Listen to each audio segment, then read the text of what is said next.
We're on verse 29.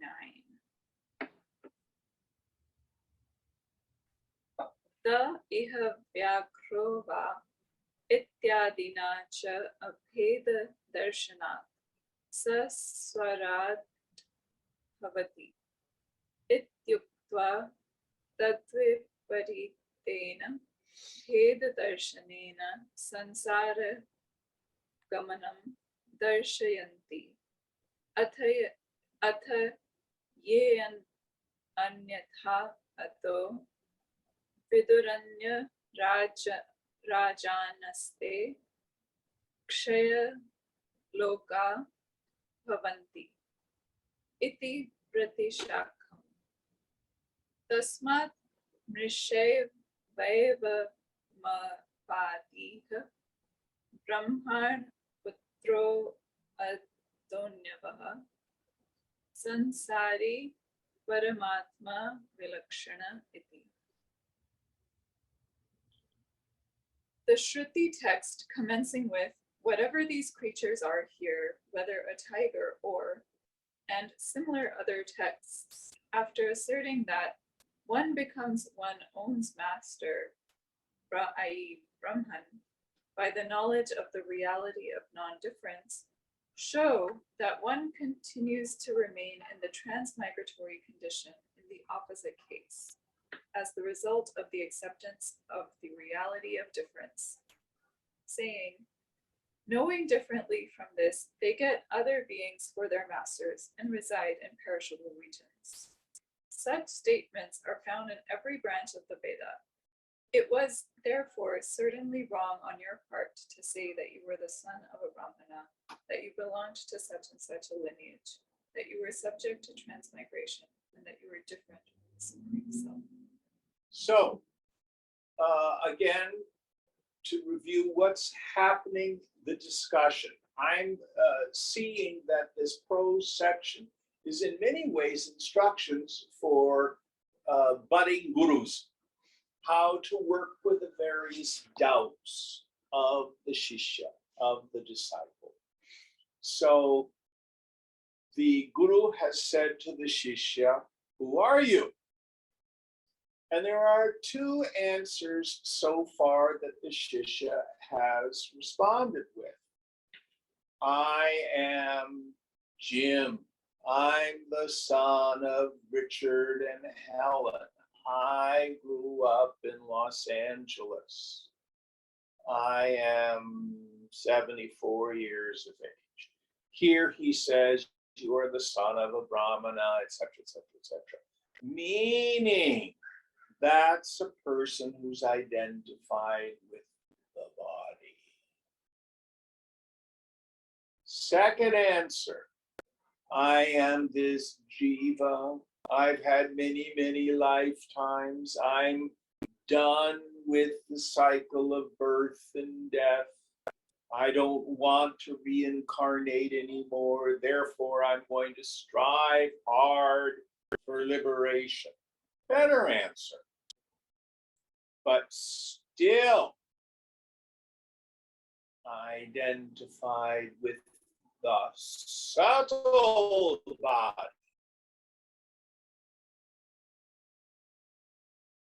The correct answer. I am Brahman. Shankara says in Nirvana Shaktakam in the refrain, Chidananda Rupam, Shivoham, Shivoham. I am of the form of bliss consciousness. I am Shiva, auspiciousness. Meaning, if I still the mind, introvert my attention, notice the knower. It's just that vast, empty, chidakasha, space of your awareness. There's no person in there.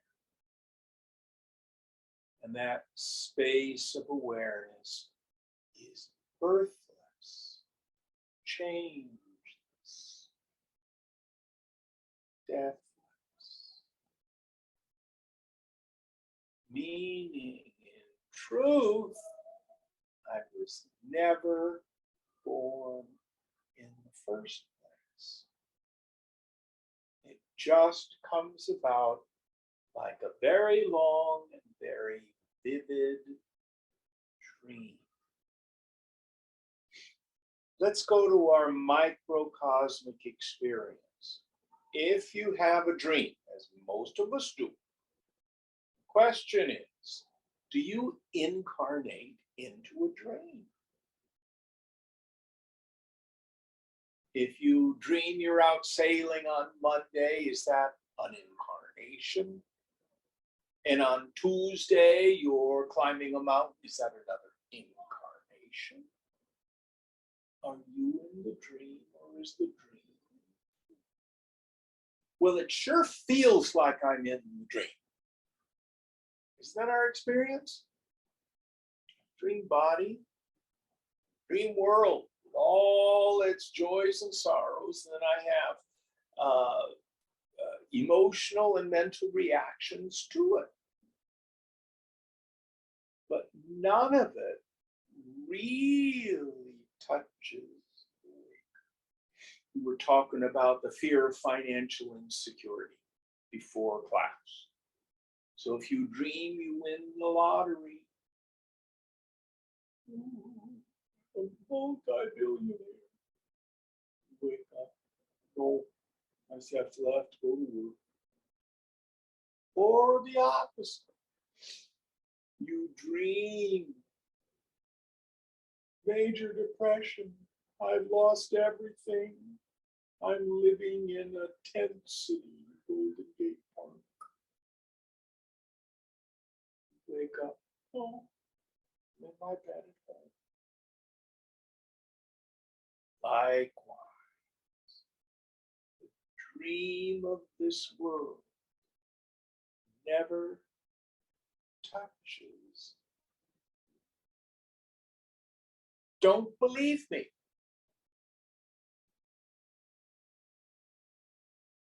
Look.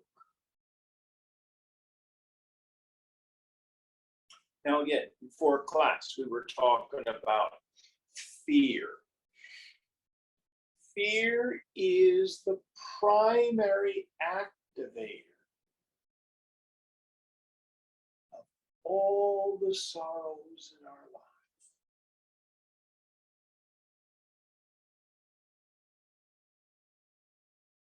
Fear I'm not going to get what I need. Fear I'm going to lose what I need. Fear that I'm not safe. Ultimately, fear of death. When the body dies, I will cease to exist.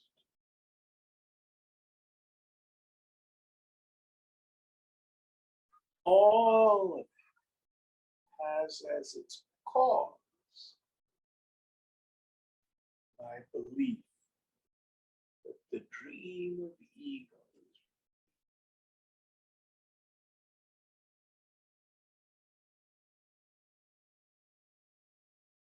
So these three levels of identification.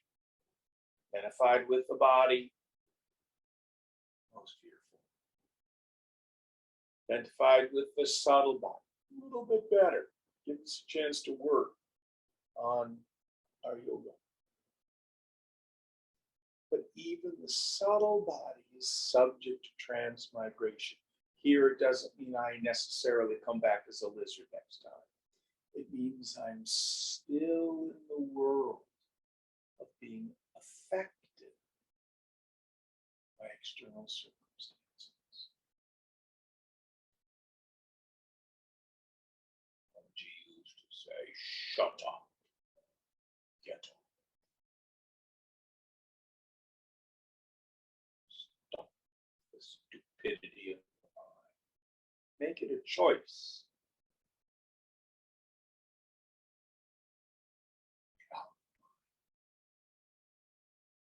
Any thoughts on this?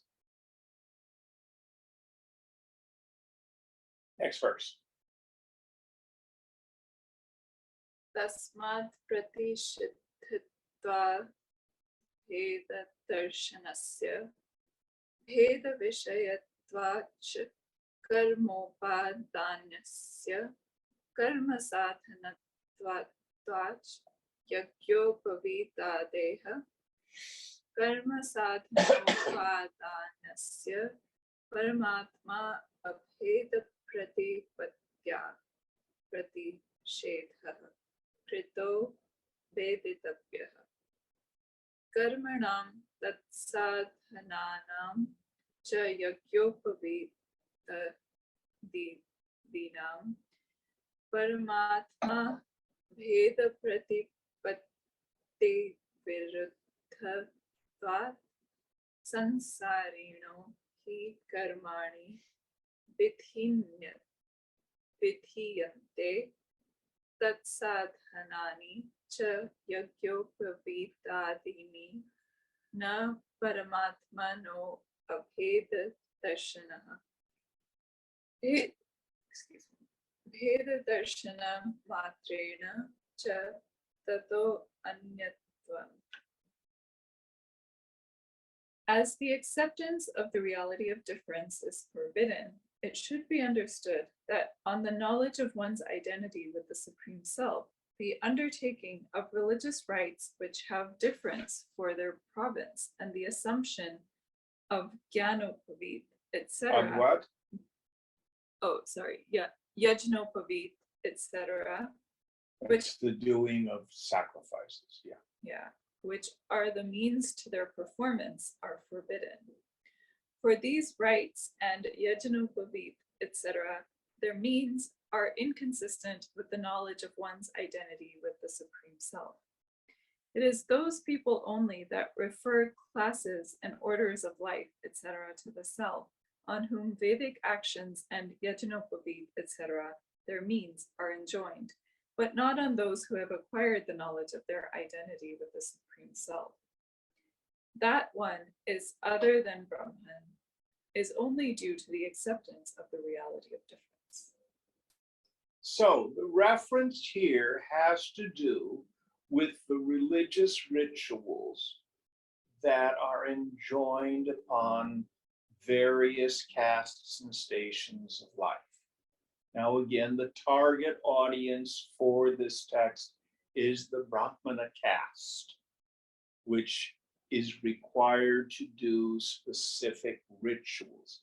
Actually, in the earliest understanding of the yajna, or yajna as you pronounced it, it's much like early Egyptian religion. In Egypt, the pharaoh had to do some various rituals because the pharaoh doing these rituals is what kept the universe in order. So in the early Vedic understanding, the Brahmins would do these rituals because they kept the gods doing what they were supposed to do to keep the universe in order. Didn't do these sacrifices, then you start to fall apart. Now, other parts of the Vedas have different portions. The first is the mantra portion. And there are various, for want of a better word, spells. Things that you recite in order to make things happen, to get certain outcomes, to get what you want. Then there are the Brahmana section, which are rubrics. They're instructions. So if you want to do this particular sacrifice, you build the altar in this way, and you need 3 priests, one to do this, one to do that, and another to make sure they both do it right, and to keep chanting the things in case the other 2 make a mistake. Then you have the forest literature, the Aranyakas. In that, at the end of the Vedas are the Upanishads.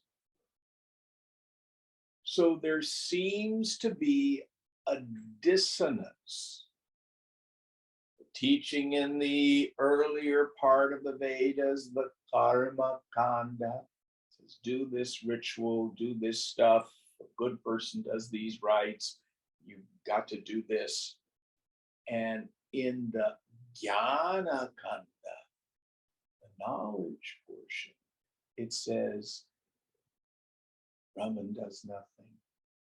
The woman or man of wisdom, no matter their caste, has no requirements because there's nothing left to do.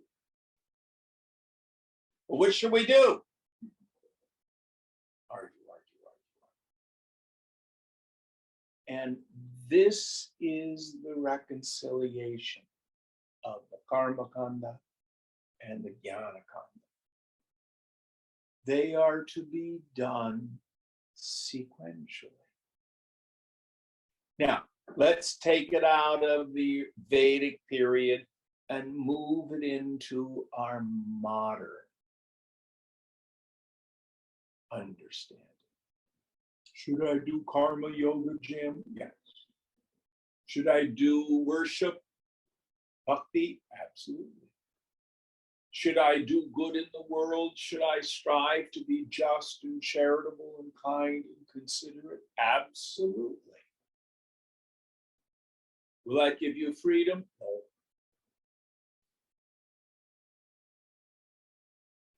And in my basic course, those of you who've taken it have heard me use the metaphor, because I'm a foodie, of slicing a tomato.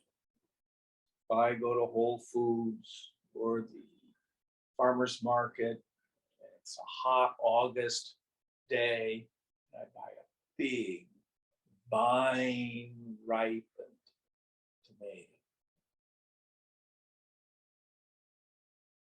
Bring it home, and I'm going to make a little salad, fresh tomato, a little balsamic vinegar and olive oil, some fresh mozzarella cheese and some fresh basil,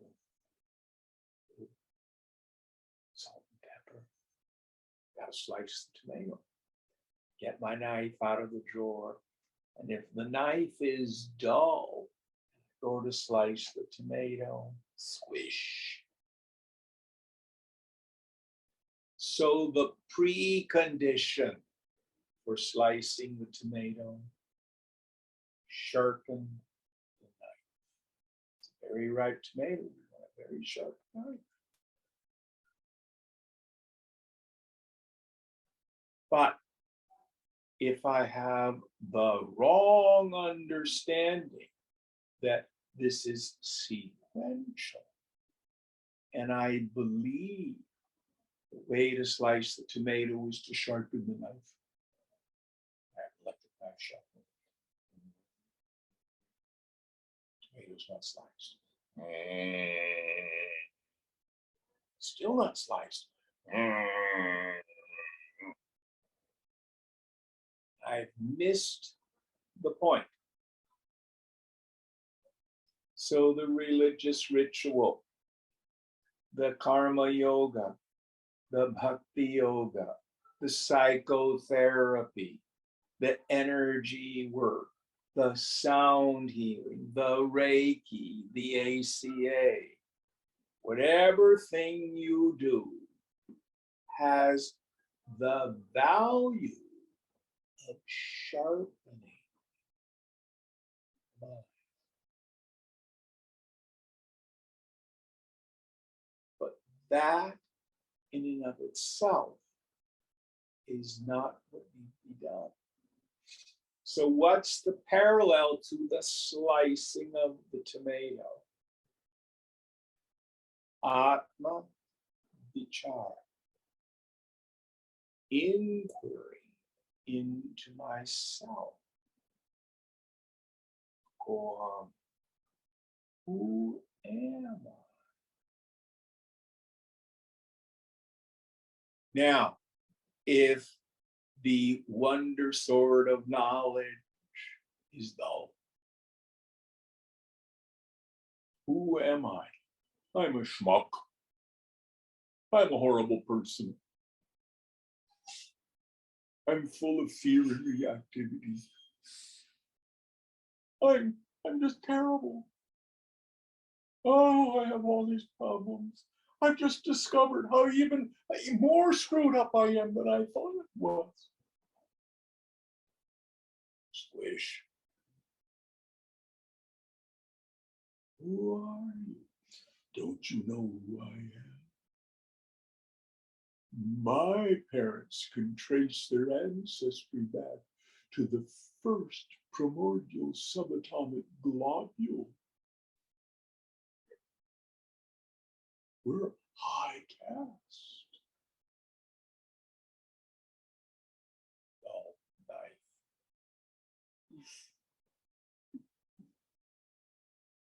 Who are you? I'm smart. I know how to make this work. I'm powerful at work. I'm better than the next person. Work in the angles.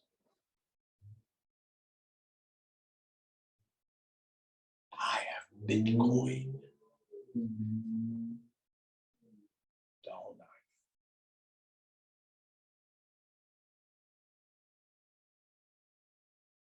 So here what Shankara is saying is, in the end, we let go of these preparatory exercises. Why? The problem is ignorance. Action is not antithetical to ignorance. Let me see if I can give you an example. I'm thinking of an arithmetic problem. How many jumping jacks do you need to do to know what the arithmetic problem is? How many push-ups do you need to do? How many times do you need to run around Lake Merritt? How much money do you need to make to know the answer?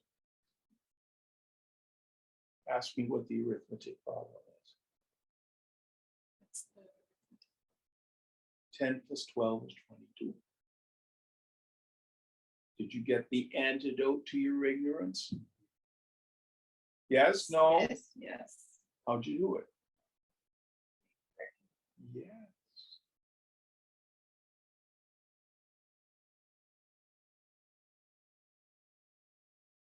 But when it comes to the knowledge of the self, that inquiry is most effective.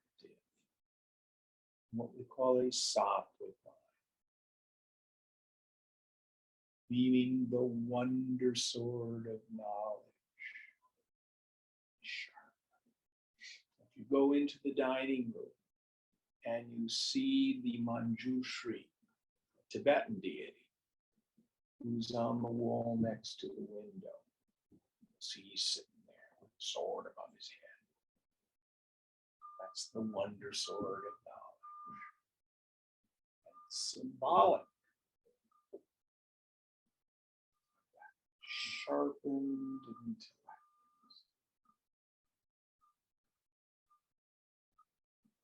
So it doesn't mean we don't do the yajna. The various rituals have as their goal the purification of the mind. And in the beginning, we do religious ritual selfishly. I'm going to propitiate Ganesha so I can pass the test at school.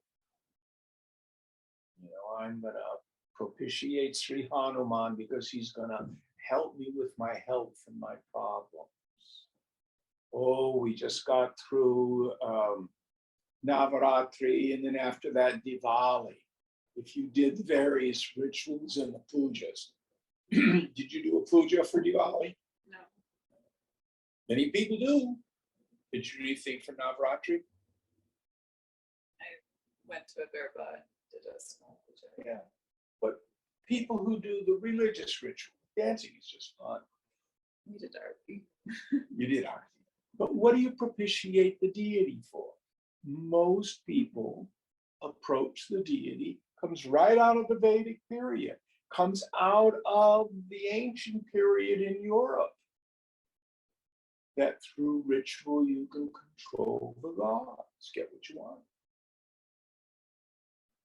Now, what the Master Jesus said, whatsoever you ask, believing, so shall you receive.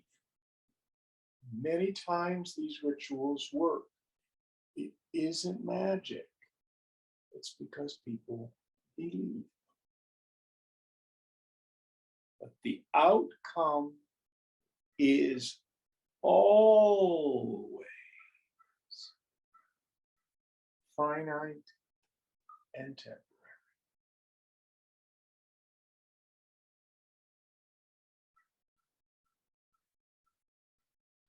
So just like the teenager who goes home to his parents,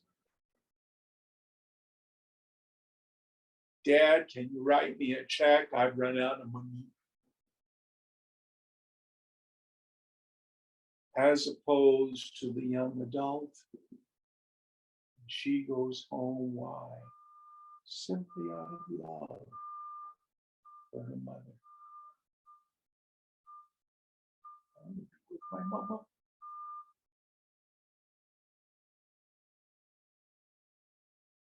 So that's lower form of ritual. I want to get what I want. The god is somewhere between Santa Claus and a traffic cop. Higher form of ritual. The puja, the yajna, is the way I express my love.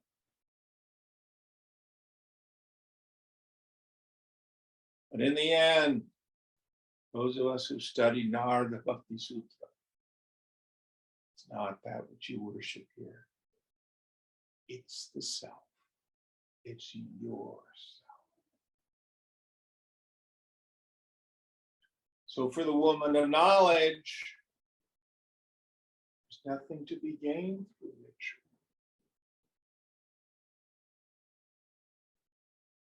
Does that mean if I do ritual, that's an indication that I'm in ignorance? Not necessarily. Let me give you a real life example. So in 2015, I was in Jaipur with my friend Dave Dutt to visit his guru, Bhuvaneshwarananda. So every evening at the ashram, they did arti. Gurudev would sit there reading his newspaper. He did not participate. But I did. I don't know who this chain of gurus is particularly. I have no devotion to them. But I did it. Why? Out of respect for them. It's good manners. That's all. So, as yogis, we may participate. But if you are knower of Brahman, you gain. You just do it to be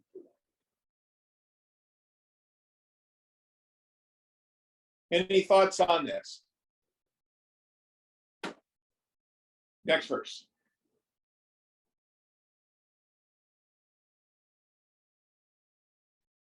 Yati karmani kartavyani na nivartayit shitani karma sadhana sambandhinaha karma nimitta jatya shamadya sambhavanti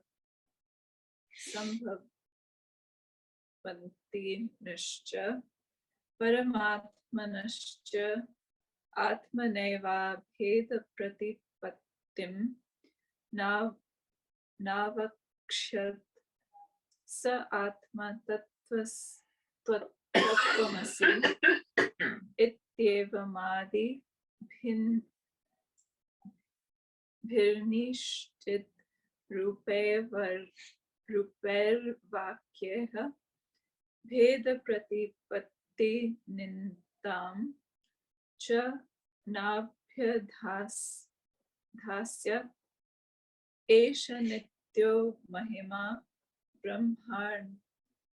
ब्रह्माण्डस्य अनन्वागतं पुण्येनानन्वागतं पापेन अत्र स्तेनो अस्तेनः ityadina. If Vedic rites were to be performed and not renounced, the Shruti would neither have declared the identity of oneself with the Supreme Self unrelated to those rites and their means, and castes, orders of life, etc., which are the conditions of Vedic actions, in unambiguous sentences like, that is the self, thou art that.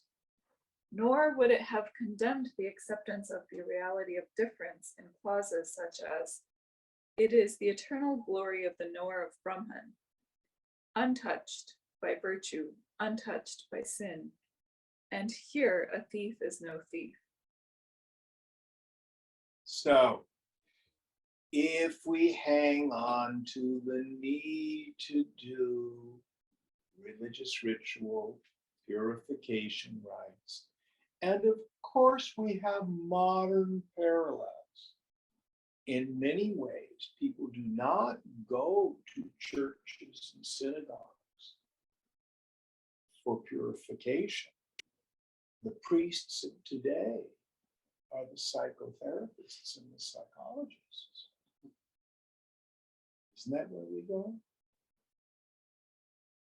And we do the ritual of therapy in order to heal our wounded soul.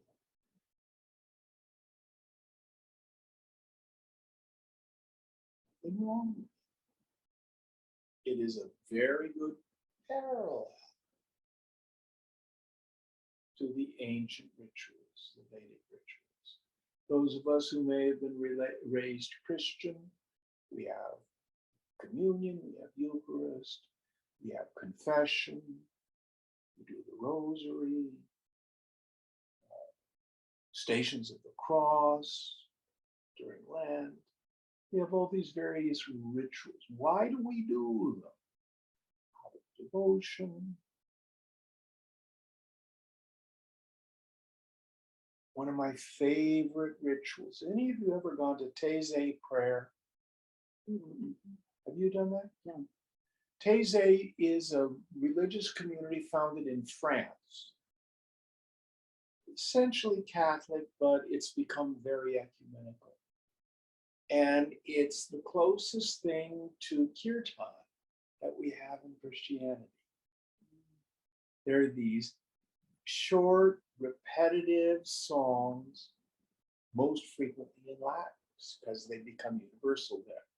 You know, the Australians and the French and the Brits and the Germans, everybody can sing the language Latin.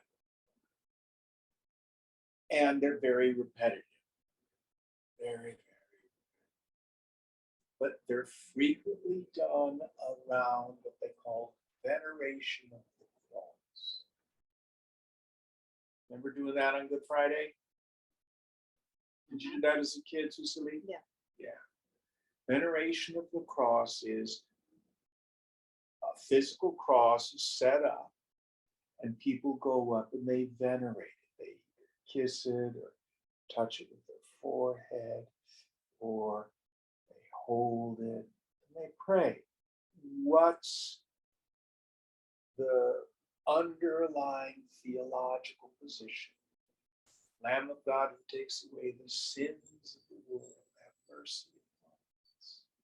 So you take your suffering, you take your pain, you take all your sinfulness, and you give it to Jesus. Not any different than a Vedic ritual designed to free us from the papa.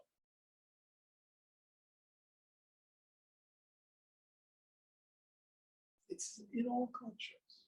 It's in all cultures. You know what the scapegoat is?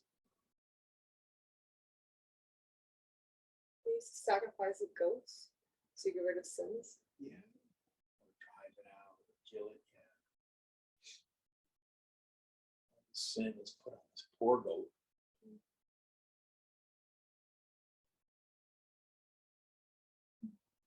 And those can be efficacious.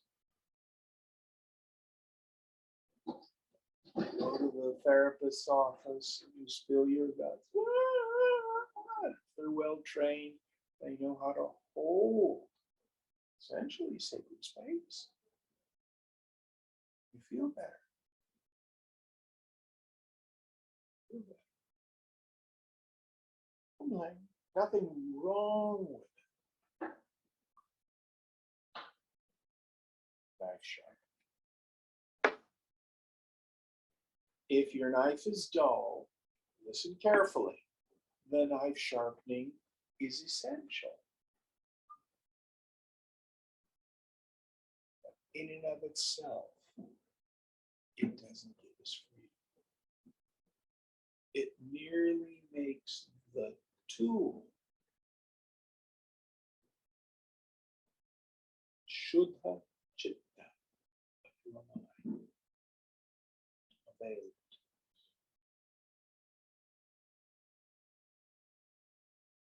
Any thoughts on this? So we don't want to take a verse like this and think that it means, oh, I'm not going to do any of these yogic practices, or I'm not going to go get body work, or I'm going to give up my psychotherapy, or I'm going to give up sound healing, or give up Reiki. It's not saying that. Or I'll just quit going to church.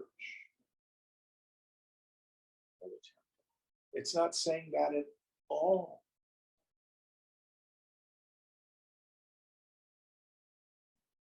Again, those of us who come from a Christian background, there's a wonderful book called The Cloud of Unknowing. It's really a textbook in Christian yoga.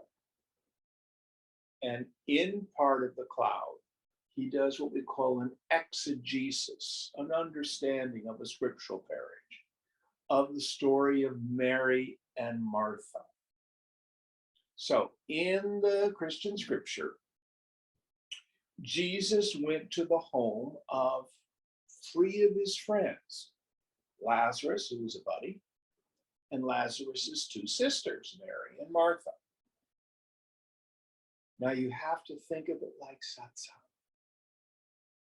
So Jesus comes into their home. He's in what we would call a full state of yoga. Great sitting there. It's all tuned up. Mary is just sitting at his feet. In this devotion to and love of the Master. Well, it's a good Jewish home. So, you know what the women were supposed to do? In the kitchen, preparing food to feed the guests. So poor Martha's in the kitchen, all by herself. I always imagine her, you know, with an apron on and her hair, with flour in her hair, making lots of, and the house is full of people. And she comes to the door of the kitchen and she says, Jesus, tell Mary to get into the kitchen and help. And Jesus says, Martha, Martha, not Marcia, Marcia, but Martha, Martha. You're concerned for what you need not be concerned about. Mary has the better. And this is classically interpreted as what in the Christian tradition we call the active life versus the contemplative life. So Monks and nuns have been arguing over this for 1,500 years. Should you be active? You live in community and you work and you feed the poor and you do stuff. Or should you be contemplative, leave the world and spend your day in prayer, contemplation, which is the Christian, the Catholic word for deep meditation. And the author of The Cloud says, these are not in conflict. They are to be practiced sequentially. Exactly the same teaching as yoga. Well, how do I know where I am in the spectrum? If you think you're a person and you can't drop it, you need more purification.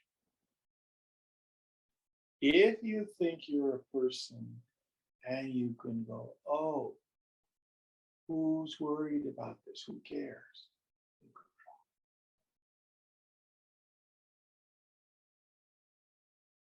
Then you're ready for the contemplative life. You're ready for exactly the teaching that Shankar is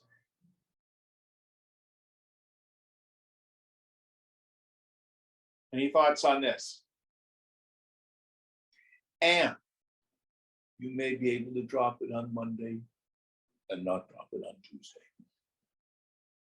You may be able to drop it Wednesday morning and not Wednesday afternoon.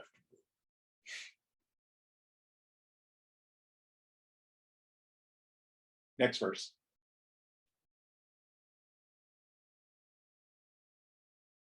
Karma sambandhin swarupatvam karma nimitta varnadhya sambandha rupatam cha nabhyadhasyat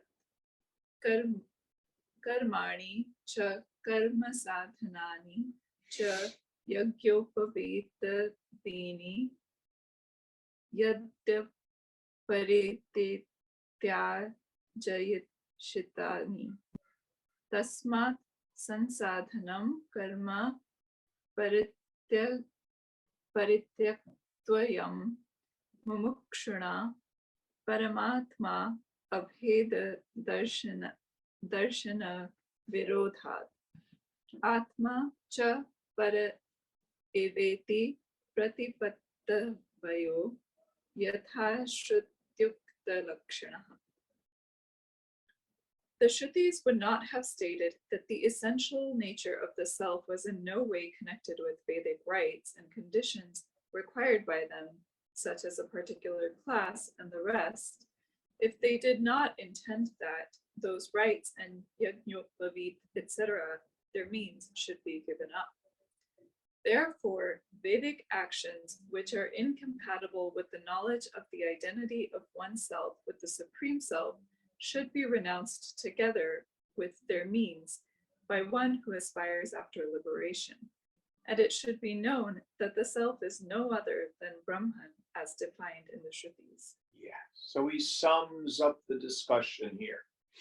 Now, think of it in a little bit more of the historical perspective. What he's talking about is when a person takes sannyas. So even today, if you are a sannyasi, a swami or a swamini, you are then excused from all religious ritual. That's not what we do. But you are not supposed to. You're not required to, the way a grihastha, a householder, is. But it traces itself back to this understanding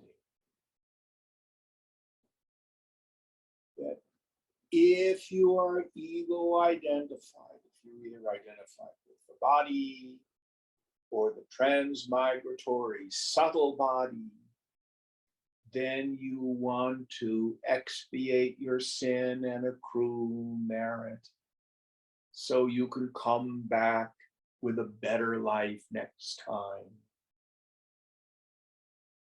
But that still keeps us in the karma chakra, the world of birth and death, becoming.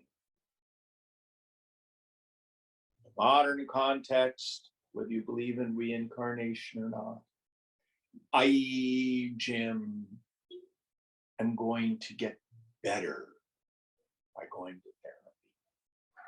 I, Jim, am going to get purer by being a vegetarian.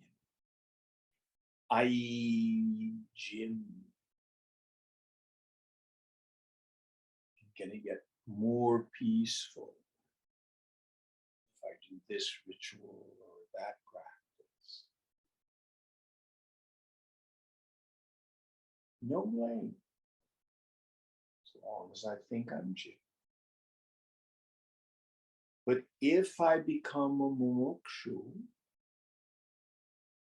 and I'm not doing this to become a better person, what do I mean by that? So I do yoga so my body is in better shape. I do meditation in between Pilates and some other therapeutic action. I'm taking a finance seminar. Why? Because my spiritual practice, my meditation, is another tool to make my human existence better. No blame. Nobody comes to the spiritual life with pure motives. It's impossible. The ego's incapable of it.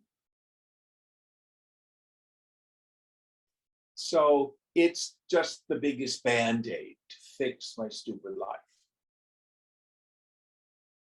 But if we stay on the path, something happens. It's like everything turns upside down. And it's not about the best tool to fix my life. It's I see, oh, the circumstances of my life is the field of Bodhi. It's the place I do my work because the goal of my life is moksha.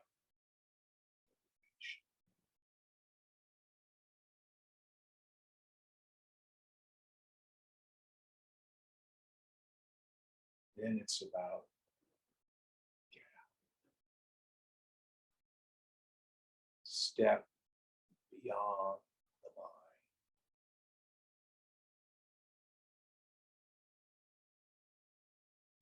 mind. Now, you frequently will hear me say, quoting Gita, Krishna says, self-realization is easy to perform.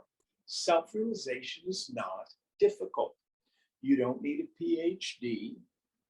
You don't have to be super, super smart. In fact, in a sense, some people are too smart. Think they're going to figure it out if they read enough books. It's not difficult, but it's very rare. The reason it's very rare is nobody wants it. Even those of us who say we want it, what we really want is a better life. If I meditate, maybe I'll get a boyfriend. Maybe I'll get rid of my boyfriend. Maybe I'll get a better job. Maybe I'll hit the green lights of life. Is that our understanding of moksha? My human existence is going to have no problems.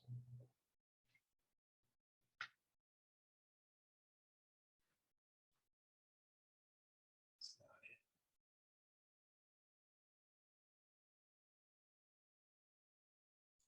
Price tag for self-realization is complete renunciation. Doesn't mean I physically leave the world.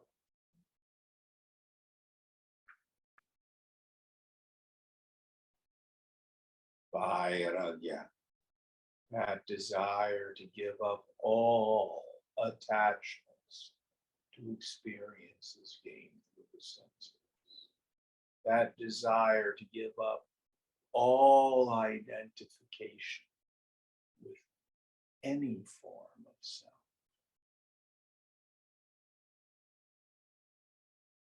That's the price. Thoughts on this?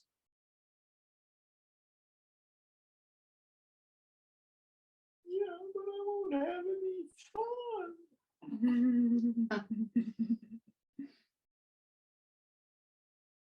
It's like the drug addict or the alcoholic. It's my only friend left is vodka. You had my life, you drink too.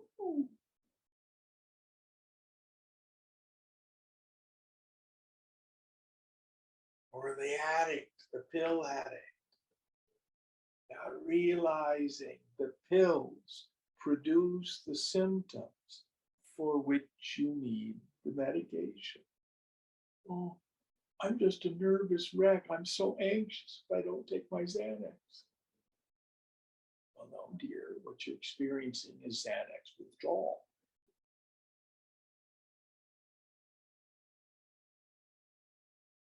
As soon as I stop it,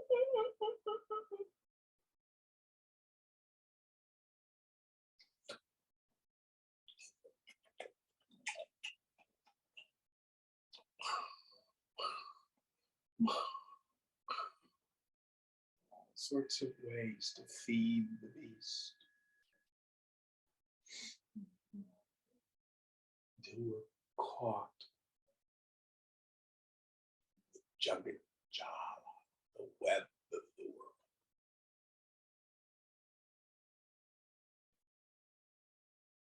Tyrannized, karma,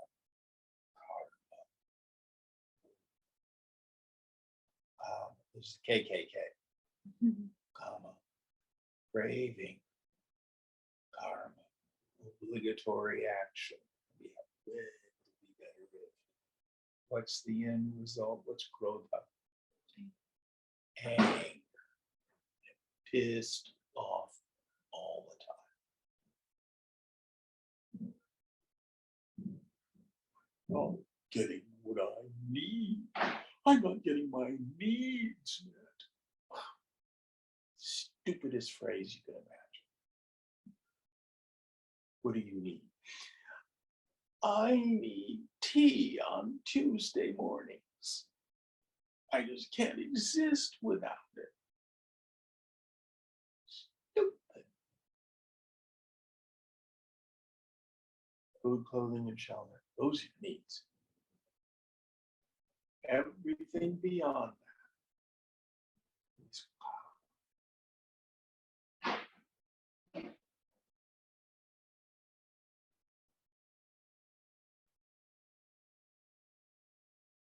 next verse.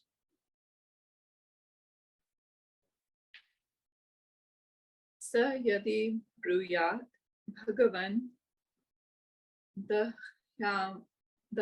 dahyamane chiddamane va dehe pratyaksha vedana ashanayadi nimittam cha pratyaksham dukkham mama paraschaya matma ayamatma apahat pavma vijaro vimrityurvishoko vijaghathaso api vasaha सर्वगन्ध गन्ध रस वर्जितः इति श्रुत्ये सर्वश्रुतिषु स्मृतिषु च कथं तद्विलक्षणः अनेकसंसारधर्मयुक्तः परमात्मनमात्मत्वेन च माम संसारिणं परमात्मत्वेन अग्निमिव शीतत्वेन प्रतिपद्येयं संसारी च सन् सर्वभयोदयनिः श्रेयससाधनाय अधिकृतः अभ्युदयनिः श्रेयससाधनानि कर्माणि तत्साधनानि च यज्ञोपवीतादीन कथं परित्यज्येयमिति. If he says, the pain due to burns or cuts in the body and the misery caused by hunger and the like, sir, are distinctly perceived to be in me. The Supreme Self is known in all the Shrutis and the Smritis to be free from sin, old age, death, grief, hunger, thirst, etc., and devoid of smell and taste. How can I, who am different from him and possess so many phenomenal attributes, possibly accept the Supreme Self as myself, and myself, a transmigratory being, as the Supreme Self? I may then very well admit that fire is cool.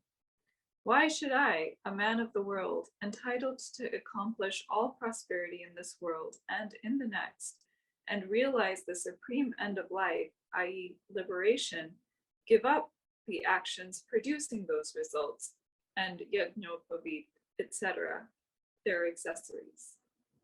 So here, a text that's 1,300 years old directly addresses the primary doubt of you and me. Okay. I hear what you're saying, Jim. I hear what you're saying, Shankar. But my back hurts. My husband isn't behaving. The economy's crashing. My friends are suffering. This stuff is real, Jim. It's my experience. Scriptures say I am Brahman. They say Brahman is beyond any vicissitude of any kind. But that's not my experience. My experience is things suck. How can it be true? Best I can get to, God doesn't have any problems, but then I'm just not that.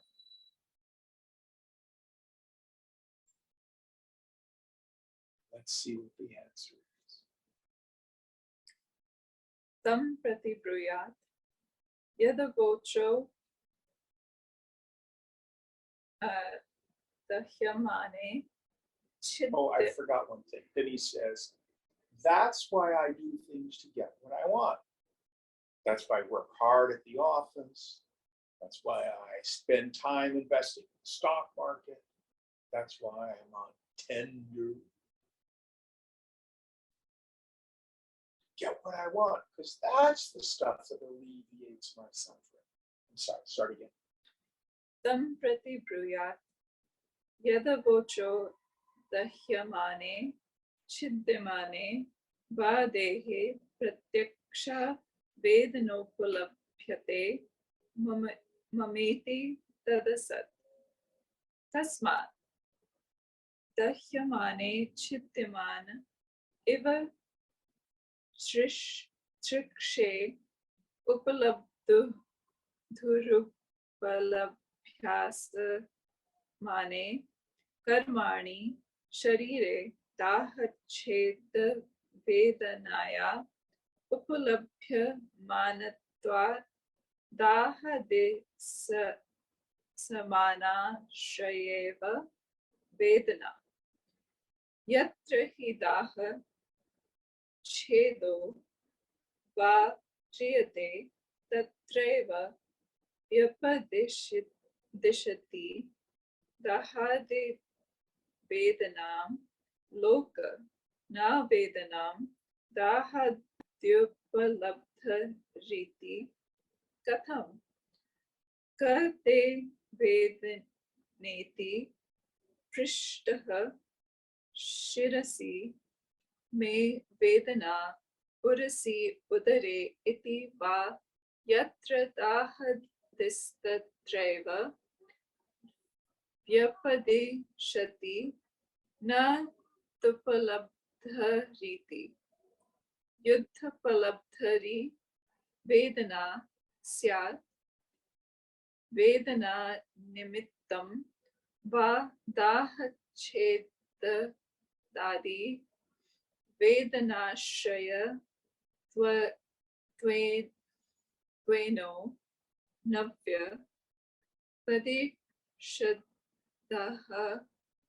ध्याश्रयवत्. The teacher should say to him, "It was not right for you to say, I directly perceive the pain in me when my body gets cuts or burns. Why? As the pain due to cuts or burns is perceived in the body, the object of the perception of the perceiver, like a tree burnt or cut, must have the same location as the burns, etc. People point out pain caused by burns and the like to be in that place where they occur, but not in the perceiver. How? For, on being asked where one's pain lies, one says, I have pain in the head, in the chest, or in the stomach.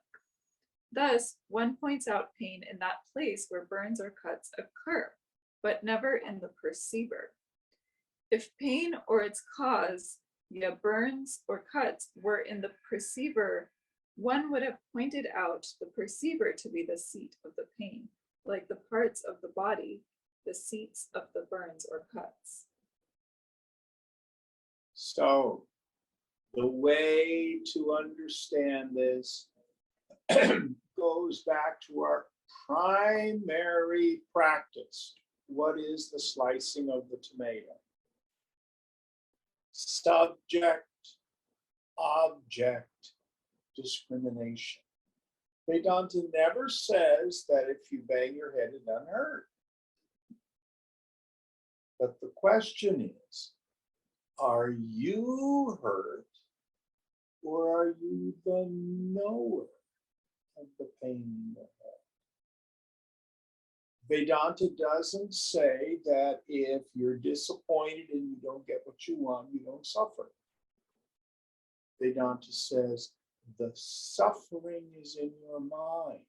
You know the suffering. Suffering is not in you.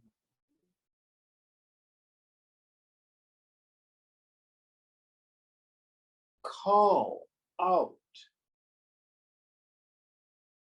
separate the knower from the known. Do your best to drop your attachment to the known, your identification with the phony knower. The scripture is called ch1, the shadow of consciousness, the reflection of consciousness. Jiva bhavana, attitude or the feeling that kind of witness. So if I dream I'm out sailing and I fall off the boat into the cold water of the bay, and I wake up in my bed. I don't have to change the sheets because they're soaked with seawater.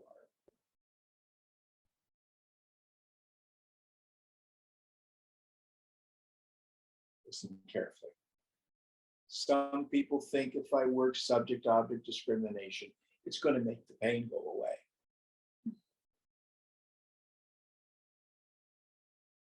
Not necessarily.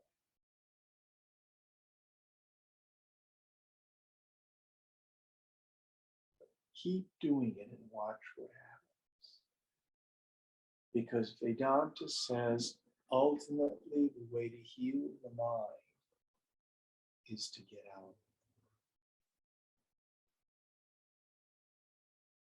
Gita will say the mind is the enemy of the person in ignorance, but it's the friend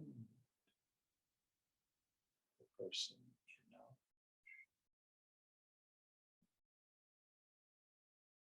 Same mind that's so afflicted because of its identification and attachment to the world. That same mind is what experiences the bliss of the lights in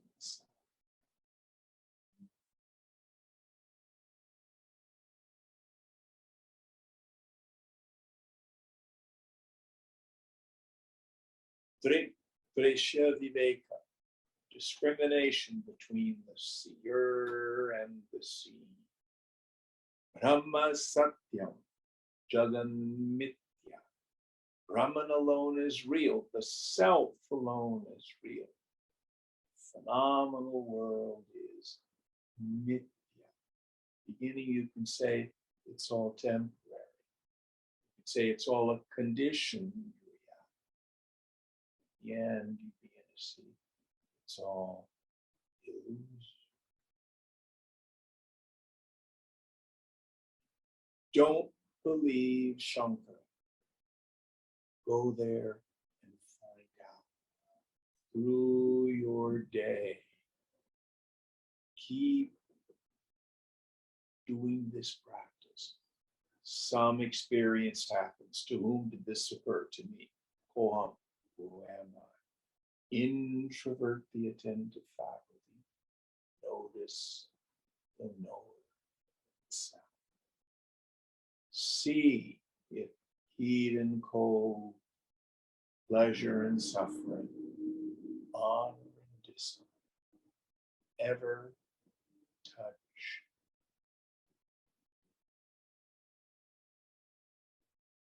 Buddha says no. Maybe you look inside and you'll see a little gray ball with a sword in it because it's wounded.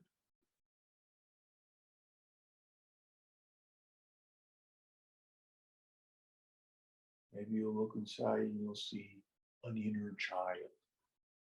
See a little baby in there?